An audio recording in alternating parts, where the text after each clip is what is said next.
During the Great Depression, the New Deal Works Projects Administration, WPA, used unemployed writers and researchers from the Federal Writers Project to interview and document the stories of surviving African Americans who have been part of the American slave system up until the 13th Amendment. Produced between 1936 and 1938, the narratives retell the experiences of more than 2,300 former slaves.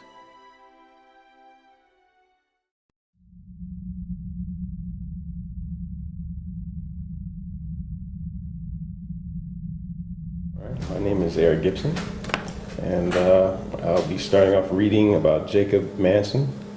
He was living at 317 North Haywood Street, Raleigh, North Carolina, and he died at 86 years of age. It has been a long time since I was born. About all my people are dead except my wife and one son and two daughters.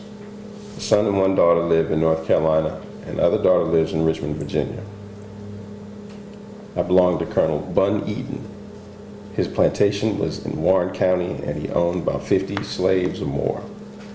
There were so many of them there. He did not know all his own slaves. We got mighty bad treatment, and I just wants to tell you, a nigga didn't stand as much show there as a dog did. They whooped for most any little trifle. They whooped me, so they said just to help me get a quicker gait. The patrollers come sneaking around often and whip niggas on master's place. They nearly killed my uncle. They broke his collarbone when they was beating him, and master made him pay for it because uncle never did get over it.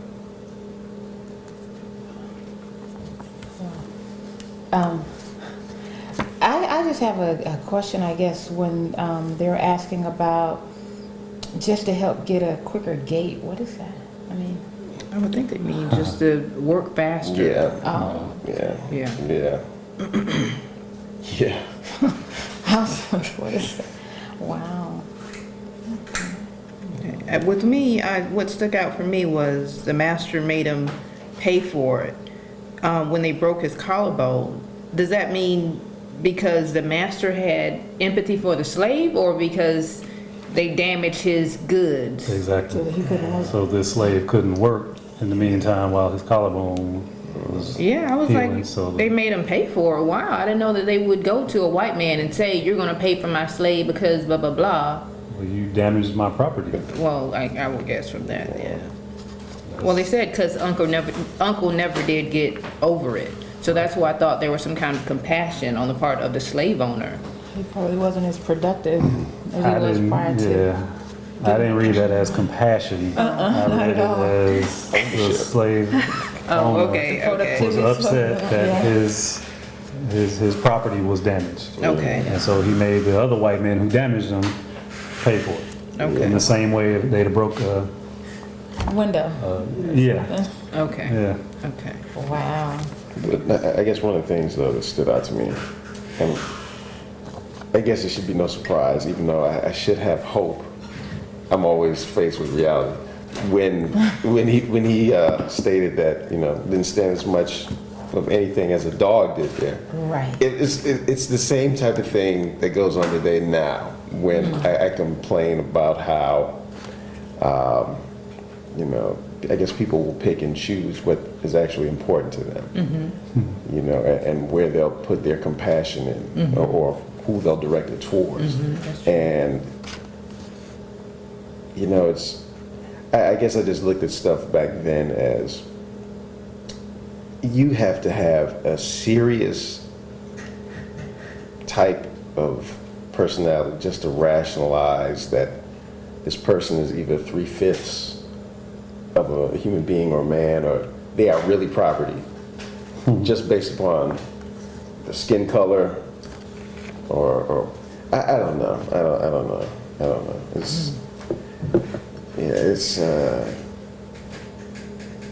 I don't want to bring everybody down. It's like your Yeah. brain has to be warped to even read this now. Well, Think back. But back then, that was the way of life.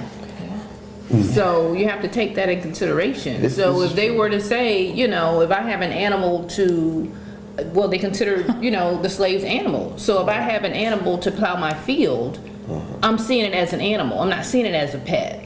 You know, so you have to think of their mindset back then. Now, of course, your problem is the fact that they consider them animals and property. I understand that, but their mindset from, you know, this small, I'm brought up to think, okay, this is my property.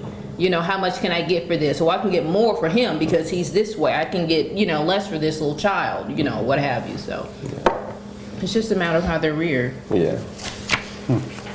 Okay. My name is Sylvia Diggs, and I will be reading the next paragraph. And bear with me with these words because they're kind of a little twisted here. Master would not have any white overseers. He had nigger foremen. Ha ha. He liked some of the nigger omens to get too good to have any other white man playing around.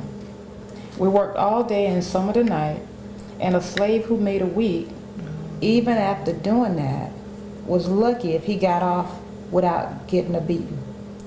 We had poor food, and the young slaves was fed out of troughs. Wow. The food was put in a trough, and the little niggers gathered round and ate. Our cabins was built of poles and had a stick and dirt chimneys, one door and one window at the back end of the cabin. Some of the houses had dirt floors.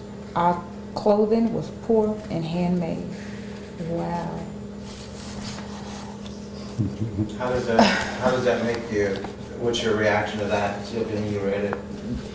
Feeding these people out of troughs like pigs, that's what I think a trough is, you know. Put the slop in the trough and the pigs line up in a row.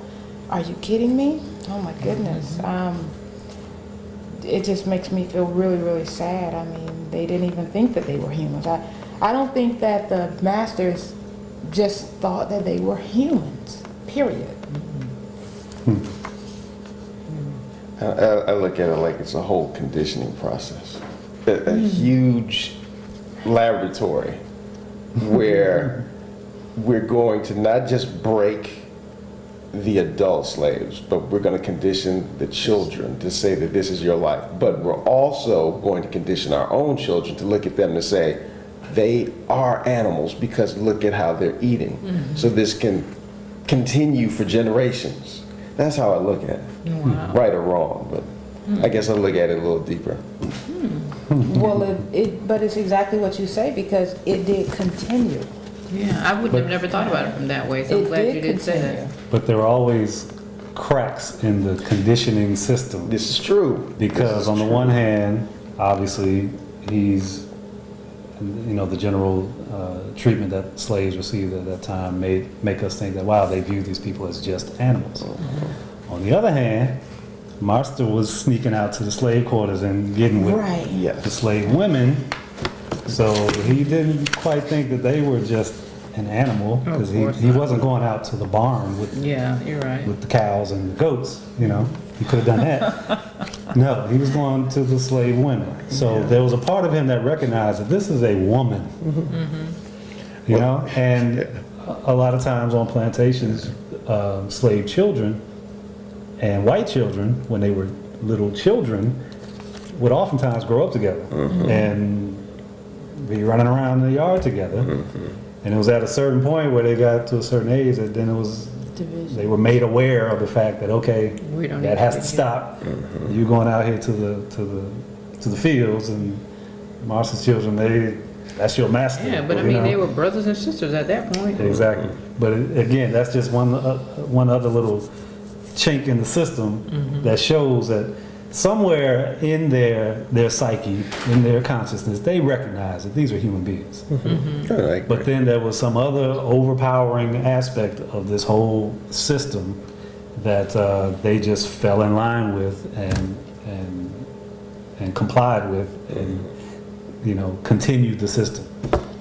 And as he was saying with the conditioning process, you were saying they were doing this to condition the slaves, that even if that was the intent, I don't think it necessarily worked because he's telling us about it now. So he's saying, you know, we ate out of trough. So they knew this is not our life. This is not what we're supposed to be doing. As opposed to, well, it's okay, we ate out of troughs and we were so good, they treated us good. And no, they still knew because of, I think, just that fight that's inbred inside of us. You know what? We know this isn't right. We know this is how we're supposed to be treated. So even though if they had the intent of conditioning them to, think, well, make the slaves think they're below, we still know this is still beyond, this is still below us.